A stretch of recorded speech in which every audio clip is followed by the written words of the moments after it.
President Trump was mum about whether he would endorse a national abortion ban? Well, now we've got his answer. But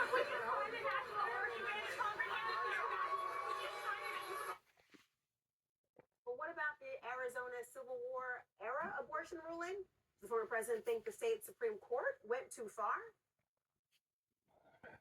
Well, yeah, they did, and that'll be straightened out. And as you know, it's all about states' rights. That'll be straightened out. And I'm sure that the governor and everybody else are going to bring it back into reason, and that'll be taken care of, I think, very quickly. Who's in the mood for questions? What about whether doctors who perform abortions should face prosecution? Those are the things that states are going to make a determination about. In the face of all of that, President Biden has a message for the people of Arizona. Elect me. I'm in the 20th century, 21st century, not back then. Well, joining me now to discuss this and much more, Democratic Senator from Georgia, Reverend Raphael Warnock. Senator, thank you so much for joining me today. It's good to see you. My pleasure. Good to be here with you. You know, let's start here because Trump was saying today that he would not sign a national abortion ban. What's your reaction? Do you believe him? Well, my reaction is that when we look at what just happened in Arizona, Donald Trump set all of this in motion. He is the one, and he wanted to make sure we gave him credit for it, who appointed these judges to the Supreme Court. They overturned a constitutional right that women enjoyed for nearly half a century. And he said no one was able to do it. He got it done. And I think we ought to give him credit for doing that come November. Well, there's credit and then there's responsibility for it, right? It's the intimation. Let me ask you, though, what did you make about the fact that he didn't want to address the punishment of doctors? Look, I think that here's a man who's been all over the place on this issue. If there's anything Donald Trump is guilty of, it's certainly not having a moral compass. And you could hear the craven way in which he approached all of this from the beginning, you know, when he said this is about getting elected, you got to get elected. And so he's all over the place. I don't think he has an answer to all of this. But, you know, I'm really focused on the women and the families who are at the center of all of this. You know, this is bigger than the culture wars. This is about people's actual lives. This is about women, in many cases, who want to have children and have found themselves in terrible medical situations. And the hands of their doctors are literally tied. They don't know what to do with fear of prosecution. This is not a joke. This is serious business, and it reminds us that elections matter, and we've got to do everything we can to get women their power back. He seems to suggest that this is the will of the people to return issues to states.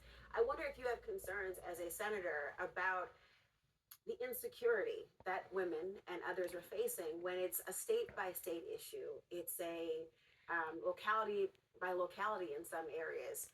How does that feel in terms of not having consistency for people to feel as though they know what to expect and can plan their families accordingly? Well, I can tell you as the pastor of Ebenezer Baptist Church, where Martin Luther King Jr. served, I always get nervous when people like Donald Trump start talking about states' rights. Those were the very arguments that were made in opposition to what Dr. King and others were doing. States' rights arguments were no friend of civil rights, no friend of voting rights. And we're seeing it play out again with respect to reproductive rights. If we had listened to the so-called states' rights governors during the civil rights era, we would have been back to a pre-Civil War era in terms of Black people's rights, and we saw it yesterday, where they literally used a 160-year-old law to say to women, you don't get to decide your future, you don't get to decide the future of your families, you don't get to make decisions regarding your own body, a law that's older than the state of Arizona itself. And, you know, I have to tell you that it's interesting to me that we would pretend that we don't know anymore in 2024 medically and biologically than we knew in the 1800s. I mean, if we're going to go that far, why not use leeches? I mean, this, to deal with bodily and medical concerns. This is an era prior to the advent of modern medical science as we know it. And so, as we watch all of this chaos unfold, as it spills over out of the chaos party, we're reminded that elections really do matter. And we've got to do everything we can to use our power to give women their voices back. Joe Biden has said that if he is reelected and if we hold the Senate, flip the House, send him a bill, that he will codify Roe v. Wade. I continue to believe that a patient's room is too narrow and cramped a space for a woman, her doctor, and the United States government. I think that's just too many people in the room. For me, the issue is who gets to decide. And again, as I listen to these young women and women who were literally bleeding out in the parking lot and with their doctor's hands tied, this has real world consequences for people. This issue is ripe for debate, is it not? I mean, you think about issues of states' rights or one nominee saying what they will do versus the other. The electorate likes to hear from both candidates, from Trump, from Biden. There is not yet a solid debate that has been set. Should there be a debate between these two candidates? Oh, I think one of the great characteristics of a democracy is that you get to see contrast. That's what elections are about. They are about a choice. And I think that you will, look, I'm not in the Biden campaign. I'm not a member of the campaign, but I think you will hear a debate. And I certainly would like to hear one because, quite frankly, the more Donald Trump talks, I think the better off we are. That is politically.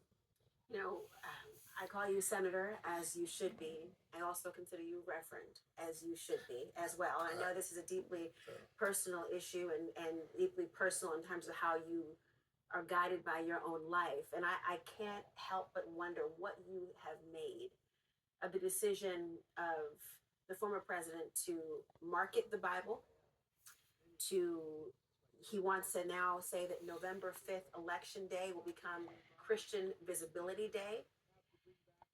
What do you make of the way that religion is being used in this campaign?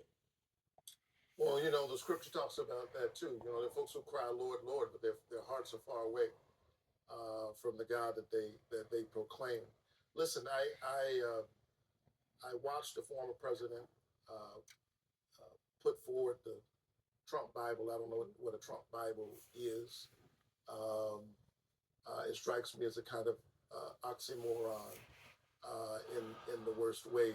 I will tell you this. The Bible does not need Donald Trump's endorsement.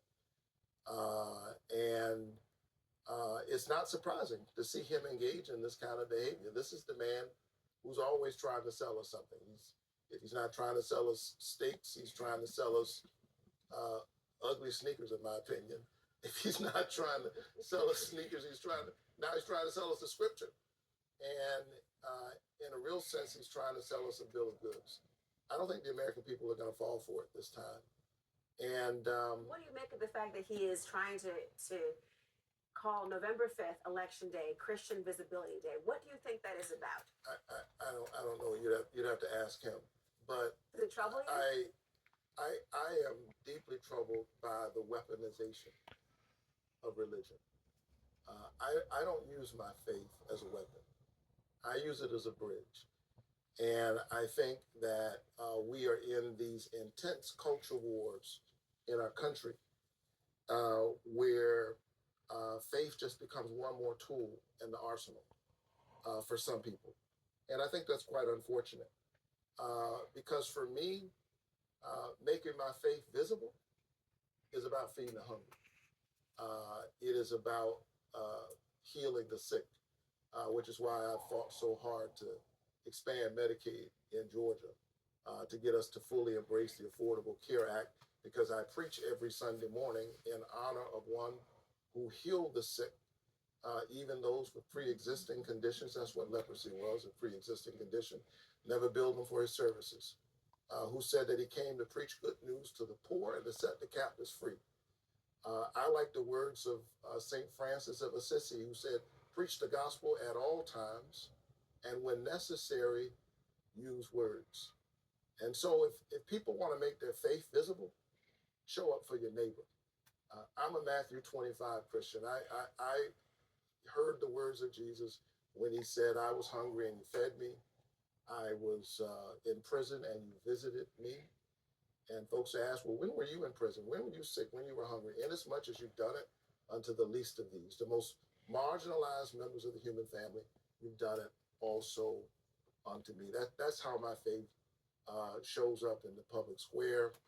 And so I'm not impressed by the size of anybody's Bible. I'm impressed by the size of your heart. Senator, you're so engaged, and I'm loving our conversation. I'd be